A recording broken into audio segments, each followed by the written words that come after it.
Oke kawan, pada kesempatan kali ini gue bakalan review film Weapon.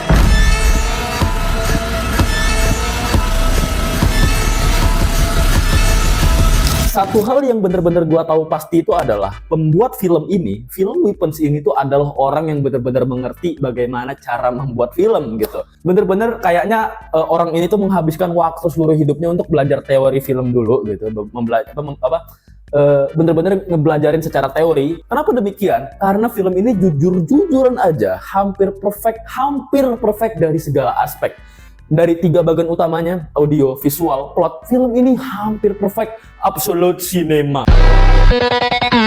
Dan satu pesan gue terhadap para filmmaker yang ada di Indonesia ataupun content creator yang ada di Indonesia saat ini, kalian wajib banget buat nonton film Weapons ini gitu. Walaupun kalian gak suka horor, walaupun kalian penakut gitu ya, tetap tonton film ini aja gitu. Walaupun kalian muak dengan horor, dikit-dikit horor yang dimana film horor Indonesia ya dikit-dikit horor gitu kan, tetap kalian wajib banget nonton film ini gitu ya. Karena gue sendiri sejujurnya gue benci banget sama genre horor dan genre romance ya, karena ada alasannya juga gitu.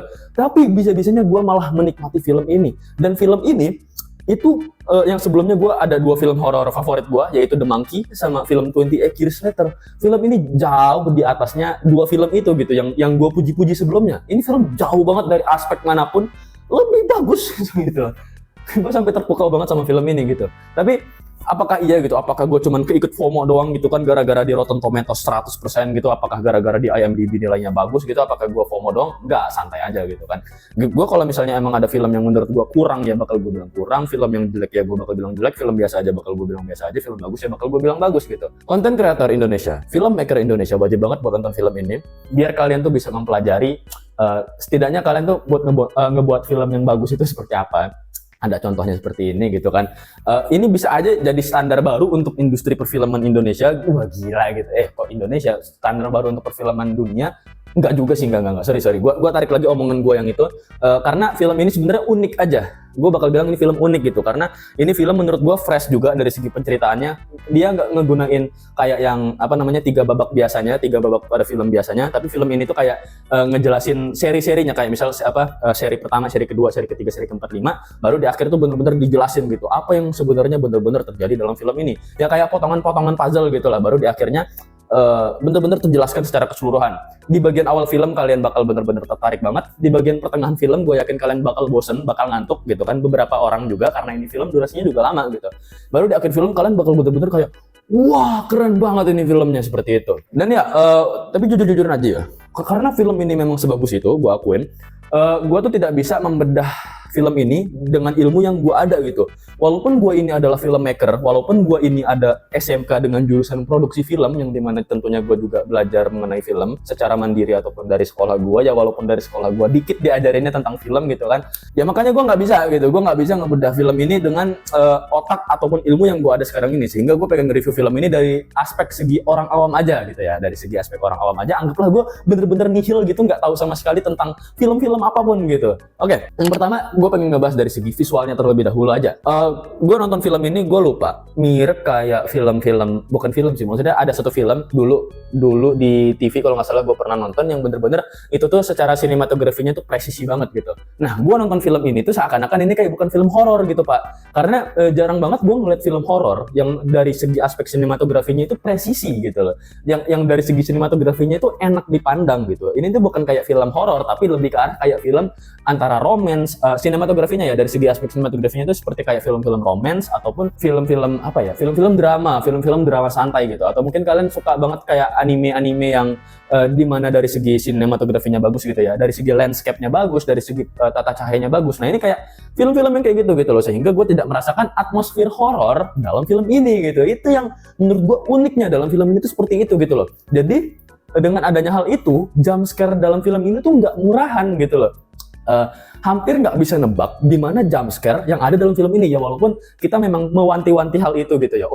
Ini pasti bagian sini ada jump scare-nya gitu. Pasti bagian ini ada jump scare-nya. Tapi kadang ada tiba-tiba kayak udah santai aja. Tiba-tiba bang, katanya ada jump scare sendiri muncul gitu kan. Terus juga film ini nggak 100% horor, nggak, ada komedinya, mungkin kayak dark comedy mungkin ya, gue juga kurang paham, silahkan koreksi gue di kolom komentar.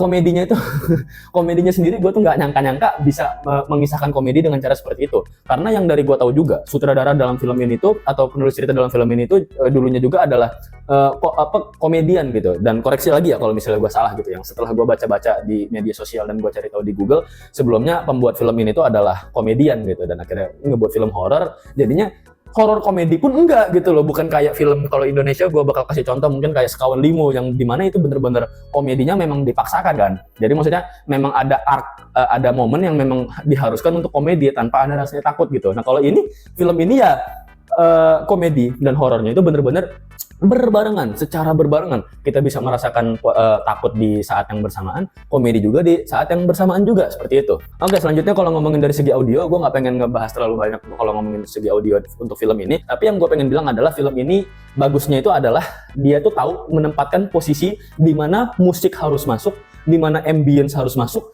bahkan di mana saat ambience ataupun musik itu nggak perlu masuk gitu. Sound effect-nya juga nggak berlebihan yang kayak film-film horor Indonesia gitu kan. Film-film horor Indonesia masuk rumah horor dikit ada bagian nit, ada bagian tok tok tok tok, ada sound effect toke gitu. Enggak, kalau film ini nggak sealay, nggak selebay itu gitu loh. Kayak apa ya, bahkan kayak ada adegan yang harusnya horor kan. Kalau misalnya film-film Indonesia ataupun gak usah bahas film Indonesia lah gitu, ntar takutnya gue dikiranya terlalu personal gitu kan. Kebanyakan film itu kan kalau misalnya ada adegan komedi ya dikasih musik komedi, ada adegan yang memang mencekam dikasih musik yang intens, ada adegan romantis dikasih musik piano atau biola gitu kan. Kalau ini enggak gitu ya, bener-bener seakan-akan kita tuh ada di kejadian seperti itu gitu loh. Atau mungkin kita tuh kayak ngelihat suatu teater, tapi yang teaternya itu musiknya itu nggak terlalu baik pak gitu ya. Jadi gue salut banget gitu, ini film memang bagus ya karena nggak berlebihan dari segi audionya. Audio dipakai kalau emang butuh aja gitu, nggak lebay lah intinya. Oke, terakhir gue pengen ngebahas dari segi plotnya. Untuk plot dalam film ini tadi gue juga sebenarnya di awal udah ngomongin gitu ya, kalau misalnya kayak di bagian awal kalian bakal penasaran berat, di bagian pertengahan kalian bakal ngantuk.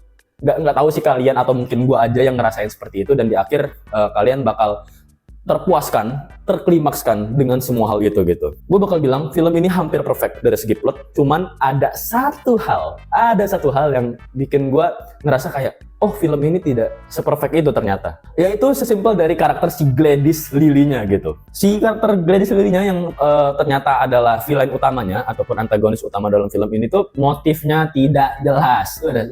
Dari motifnya nggak jelas, terus juga hasilnya nggak jelas. Udah gitu doang gitu. Padahal itu adalah pertanyaan utama gue, dari pertanyaan pertama gue untuk film ini gitu.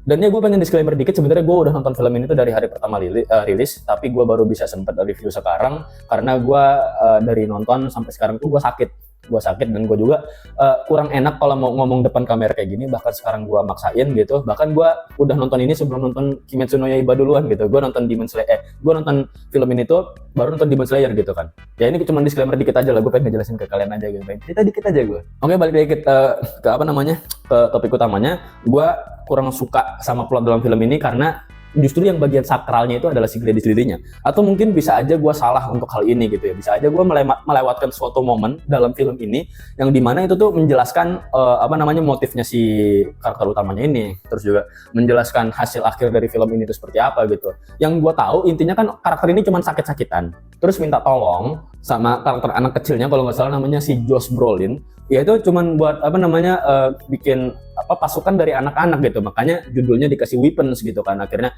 dikasih nama Weapons ya karena anak-anaknya ini pengen digunakan sebagai senjata. Itu yang gua tahu doang gitu. Tapi di akhirnya apakah karakter ini menjadi sembuh setelah mengumpulkan anak-anak itu? Mungkin iya jadi sembuh karena kan di akhir dia saat dikejar-kejar sama anak-anak itu dia larinya jadi lumayan cepat gitu kan. Ya setidaknya bisa mengimbangi lah, walaupun ujung-ujungnya juga tetap dirobek-robekin ya. Atau mungkin itu jawabannya, tapi gue ngerasa kayak kurang terpuaskan dengan jawaban itu. Atau mungkin emang nggak terjelaskan, atau mungkin terjelaskan tapi gue lupa bagian mananya gitu. Kalian bisa banget koreksi gue di kolom komentar. Tapi untuk secara overall, secara plot ini benar-benar bisa dinikmati. Semuanya tidak ada plot hole, ya kecuali hal itu yang tadi yang gue bilang di akhir tadi, yang dimana awalnya penuh dengan plot hole, pertengahan kalian bakal dikasih kayak makan dikit-dikit gitu, bakal dikasih susunan puzzle nih, kita kasih susunan puzzle dulu ke kalian, nanti baru di akhir kita selesaiin sama-sama ya. Gitu, plotnya itu seperti itu, jadi unik gitu loh. Dan apakah film ini worth it buat kalian tonton? Sangat amat worth it banget gitu. Tapi film ini tentu tidak sempurna. Dan film ini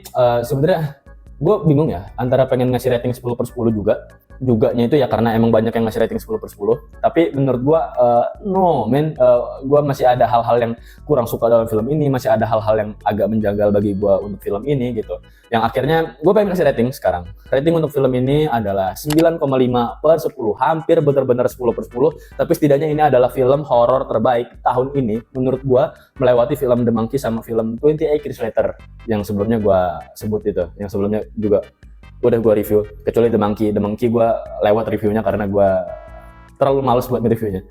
Oke kawan, jadi mungkin cukup sekian video gue sampai sini. Jika kalian ada koreksi silahkan koreksi, jika kalian ada apa namanya bantah argumen atau mungkin opini lain silahkan tulis di kolom komentar juga, atau mungkin kalian ada kritik terhadap diri gue, silahkan kritik aja nggak apa-apa. Kritik masalah personal juga nggak masalah gitu, tapi berkhususan untuk video-video gue gitu ya. Oke, langsung saja terima kasih dan sampai jumpa. Bye bye.